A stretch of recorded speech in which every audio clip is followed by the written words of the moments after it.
नमा संस्कृताय। प्रिय संस्कृत के विद्यार्थियों, आज हम शकुंतला और राजा दुष्यंत का चरित्र चित्रण पढ़ेंगे। ये आपकी बोर्ड परीक्षा में इनमें से एक आपका आना निश्चित होता है, आप जानते हैं। तो बहुत बेहतरीन तरीके से आप समझेंगे, आपको ये बिल्कुल याद हो जाएगा। किस प्रकार से आपको लिखना है मैं आपको बताऊंगा। देखिए, जो शकुंतला है वो महर्षि कंड की पालती पुत्री है और वो वास्तव में आपकी विश्वामित्र और मेनका की पुत्री है।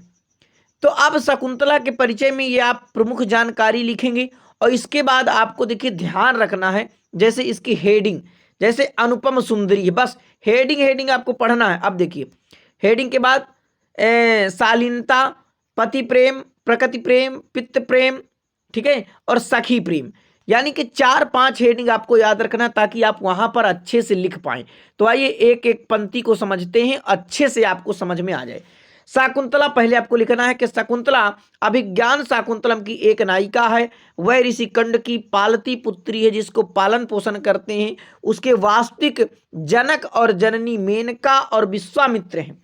शकुंतला का चरित्र चित्रण एक आदर्श भारतीय नारी का चरित्र है। उसके चरित्र में अनेक ऐसे गुण हैं जो उसके नाटक का एक प्रभावशाली पात्र बनने में सहायक सिद्ध हुए हैं। अब पहली हेडिंग आपकी है अनुपम सुंदरी। तो अनुपम सुंदरी में आपको लिखना है कि शकुंतला बड़ी ही सुंदर है, सुशील है, वह देखने में बहुत ही अच्छी लगती है।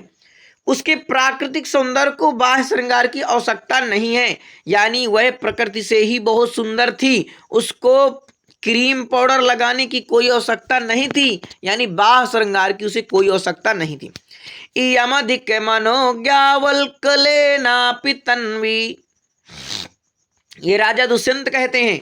देखिए, राजा दुष्यंत उसके अलौकिक रूप सौंदर्य को देखकर उस पर मुग्ध हो जाते हैं और उसके सौंदर्य का वर्णन करते हुए राजा दुष्यंत इस पंक्ति को कहते हैं। ये पंक्ति आपसे पूछी जा सकती है जब आप आगे संस्कृत को लेकर जाएंगे।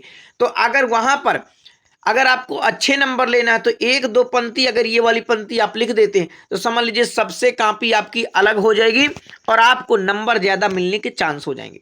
तो इस पंक्ति को जरूर लिखना कि राजा दुष्यंत, इस प्रकार से लिखना है कि राजा दुष्यंत शकुंतला के सौंदर्य यानी रूप को देख करके उस पर मुग्ध हो जाते हैं और उसके सौंदर्य की यानी उसकी सुंदरता का वर्णन करते हुए कहते हैं कि अधरा किसलैरागः कोमल बिटपानुकारिणो बाहु कुसुमयूलोभनीयम यमन मंगेशु संदहम अधरा किसलय रागः कोमल बिटपानुकारिणो बाहु।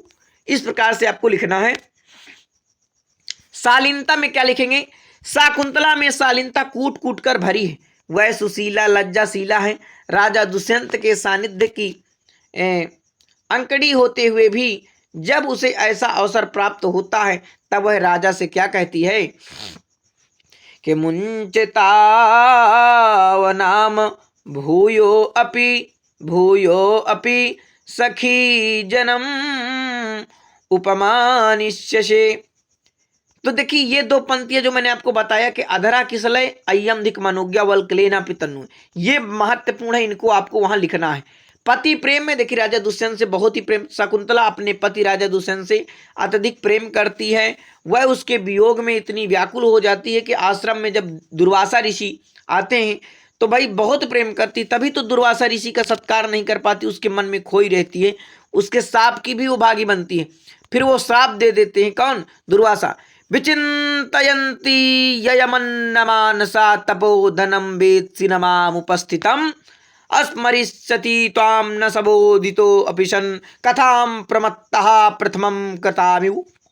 अरे जिसकी याद में तुम खोई हुई हो वह तुम्हें याद करने पर, तुम्हें यानी तुम्हारे बोधित कराने पर तुम कहोगी कि भाई मैं तुम्हारी पत्नी हूं, तो भी नहीं याद करेगा ना, वो तुम्हें अपने से याद करेगी। कथाम प्रवत्ता प्रथमम कथा, पहले की तरह जैसे एक दारू पीने वाला व्यक्ति होता है, शराबी व्यक्ति होता है, भूल जाता है, उसी प्रकार से वो भी तुम्हें भूल जाएगा। ठीक है, अब तो यहां पर व्याख्या कम करूंगा क्योंकि आपको ये चीजें आपको लिखना है। प्रकृति प्रेम, शकुंतला को पेड़ पौधों से बहुत प्रेम है, आप लिखेंगे। लता कुंजों से उसे प्रेम है, पशु पक्षियों से विशेष अनुराग है, उसका प्रेम है। आश्रम में जब वो विदा होती है तब अपने आश्रम के वृक्षों से, लताओं से, अपने जो वहाँ के पशु पक्षी हैं, हरिणियों से आदि से भी विदाई लेती। अवैमिते तस्याम सोदर्या स्नेहम, यानी एक पेट से जो ही जन्म ली है ऐसी स्नेह उसका था। अन्य जो वहां के हिरणी थे, लता थे, वृक्षों से वो प्रेम करती थी इतना। पितृ प्रेम, अपने पिता ऋषि काश्यप के लिए, यानी जो ऋषि कंड हैं कश्यप के लिए, उसके हृदय में अत्यधिक प्रेम श्रद्धा है, इसलिए वह अपने पति के घर जाते समय अपने पिता से बार बार मिलती है और कहती है। ठीक है, तो ये आप जो है इतना, ये संस्कृत की पंक्ति वहां नहीं लिखेंगे तो कोई दिक्कत नहीं है, ये हिंदी वाला आपको ध्यान रखना है। सखी प्रेम, शकुंतला एक सच्ची सखी है, वह अपनी सखियों यानी जो उसकी प्रियंवदा अनुसुईया सखी हैं उनसे विशेष अनुराग रखती है। आश्रम से विदा के समय सखियों से विदा होने का उसे अपार दुख होता है। वह ऐसा अनुभव करती है कि सखियों के बिना उसका श्रृंगार दुर्लभ हो जाएगा। वही तो भाई अनुसुईया और प्रियंवदा ही उसकी जो है सजावट करती हैं। तो हम इस प्रकार से कह सकते हैं कि कालिदास को शकुंतला के रूप में एक आदर्श भारतीय नारी के प्रेममय रूप का चित्रण करने में पूर्ण सफलता जो है प्राप्त हुई है। तो यहाँ पर देखिए अनुसुईया और प्रियंवदा का अलग बताएंगे आपको, यहाँ पर दुष्यंत का एक साथ, पति पत्नी का एक साथ आपको पढ़ना है। तो देखिए अब ये दुष्यंत का आपका चरित्र चित्रण है। ठीक है, तो राजा दुष्यंत की पत्नी का क्या नाम था? शकुंतला। महाराज दुष्यंत हस्तिनापुर के राजा थे। आपको ध्यान रखना है, परीक्षा में पूछा जाएगा कि दुष्यंत कहाँ के राजा थे, तो हस्तिनापुर के थे। ठीक है, और शूद्रक कहाँ का राजा था ये आपको कमेंट करके बताना है। वह सुंदर हष्टपुष्ट युवा है, उसके सौंदर्य को देखकर शकुंतला प्रथम बार में ही उस पर आकृष्ट हो जाती है, यानी दुष्यंत के रूप को देखकर उसके प्यार में खो जाती है। अब उसके चरित्र की विशेषताएं हैं कुछ, आपको ध्यान रखना है कि वो कैसा है।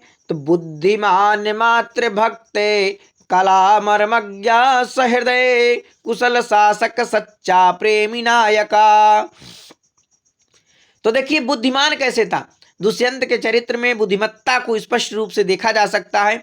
वह शकुंतला के रूप से आकृष्ट होने के बाद विवाह करने की तभी सोचता है जब उसे यह पता चलता है कि वह ब्राह्मण की कन्या नहीं है। अगर ब्राह्मण की कन्या होती तो वह जो है उससे शादी नहीं करता। मातृभक्त, द्वितीय अंक में अभिज्ञान शाकुंतलम में बेटा 7 अंक हैं।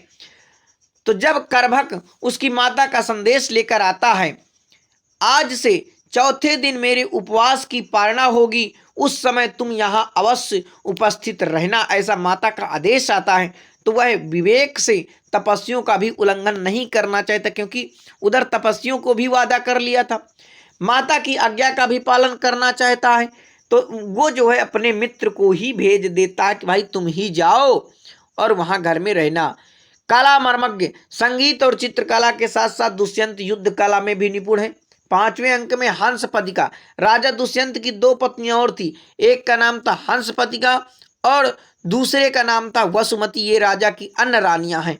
तो हंसपतिका की गीति पर उसकी अहोराग परिवाहिणी गीति, यह टिप्पणी उसकी संगीतज्ञता की घोतक है। वह शकुंतला का चित्र बना करके अपनी चित्रकला पारंगतता की सिद्धि करता है। यानी कि जो दुष्यंत हैं वो भाई चित्र बना लेते थे, कला में निपुण थे, ये समझ लीजिए। जब अपनी शकुंतला का चित्र बना लिए तो समझ सकते हैं। ठीक है, उसकी युद्ध कला का पता तब चलता है जब इंद्र उसे दानवों से युद्ध करने के लिए स्वर्ग में बुलाते हैं। अब बताओ, स्वर्ग में राजा दुष्यंत को बुलाया गया था युद्ध करने के लिए। सहृदय, दुष्यंत ऋषि मुनियों का सच्चे मन से सम्मान करने वाला है। वह आश्रम के मृगों एवं पशु पक्षियों पर सरसंधान नहीं करता, आश्रम में विनम्र भाव से प्रवेश करता है और आश्रम में किसी प्रकार की विघ्न बाधा नहीं डालता है। कुशल शासक में वह सफल शासक है, प्रजापालक है, कर्तव्यनिष्ठ है, शूरवीर तथा पराक्रमशील है। वह आश्रम में बाधा उपस्थित करने वालों से आश्रम की सुरक्षा करता है। सच्चा प्रेमी, राजा दुष्यंत, देखिए सच्चा प्रेमी में राजा दुष्यंत एक आदर्श प्रेमी है। प्रेम के क्षेत्र में उसका नाम आज भी अमर है। ऋषि साप से मुक्त होने पर वह अपने परिचय प्रणय गंधर्व विवाह शकुंतला उसकी संतति यानी जो उसकी संतान है उसकी रक्षा करता है, अपने वचन का पालन करने का पूर्ण प्रयास करता है। नायक में देखिए लिखेंगे राजा दुष्यंत अभिज्ञान शाकुंतलम का नायक है। उसमें नायकत्व संबंधित सभी विशेषताएं दृष्टिगोचर होती हैं। उसका व्यक्तित्व प्रभावशाली है। तो इस प्रकार से आपको हेडिंग याद रखना है कि नायक है, सच्चा प्रेमी है, कुशल शासक है, सहृदय है, काला मर्मज्ञ है, मातृभक्त है, बुद्धिमान है, दुष्यंत है। तो इस प्रकार से ये हेडिंग रखना है याद आपको। और शकुंतला में आपको ध्यान रखना है अनुपम सुंदरी है, देखने में सुंदर है, शालीनता है, पति प्रेम है, उसे पति से अपने प्रेम करती है, प्रकृति से प्रेम करती है, पितृ प्रेम अपने पिता से प्रेम करती है, बार बार लिपटती है अपने पिता से। ठीक है। सखी प्रेम, उसकी 2 सखियां हैं, कौन कौन सी, अनसुईया और प्रियंवदा, उनसे दोनों से प्रेम करती है। इस प्रकार से आपको लिख देना है। तो जरूर आप अपने मित्रों तक शेयर करा करिए। नमः संस्कृताय। बहुत बहुत धन्यवाद आपका।